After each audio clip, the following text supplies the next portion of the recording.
The second kind of online nightmare is when you're associated with a negative event, okay? Let me tell you a story about a young man named Charles.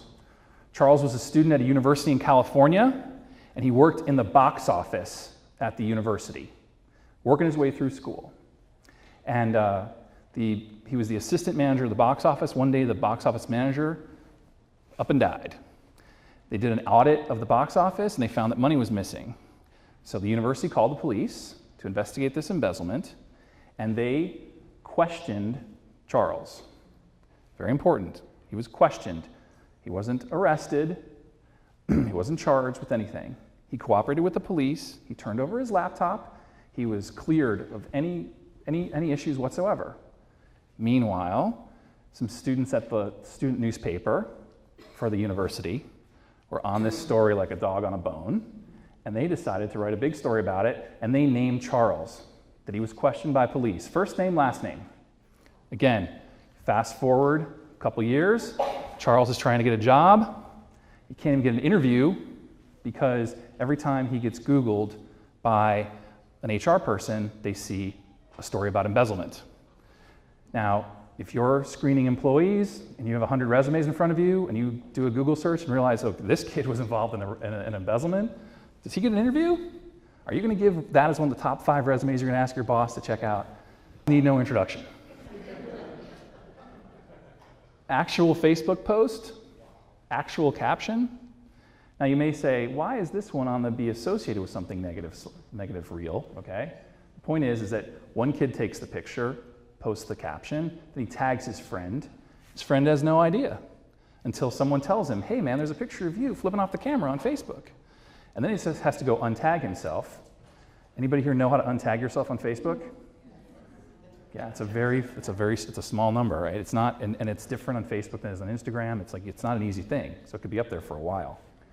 So sometimes you just get associated with what your dumb act, but you're not expecting somebody to take a picture and post on Facebook, and it ends up on Facebook.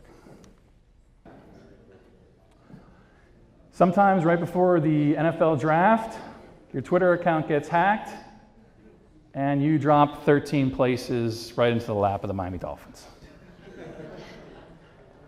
This is Laramie Tunsil, first-round draft choice of the Miami Dolphins. And he clearly likes to smoke weed. Is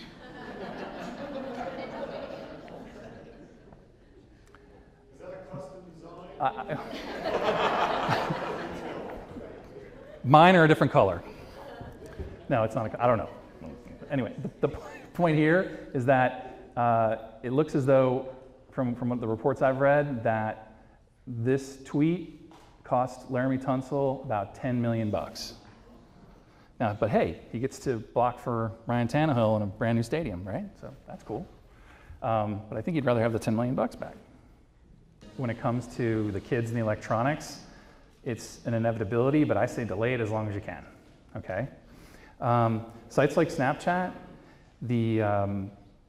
there's another one out there that's called Cyberdust, which has a similar mission. And it was actually, its largest investor is Mark Cuban, the billionaire, the Shark Tank guy. And I interviewed him, and he swore, they don't keep it. They don't keep the information. When it disappears, it disappears.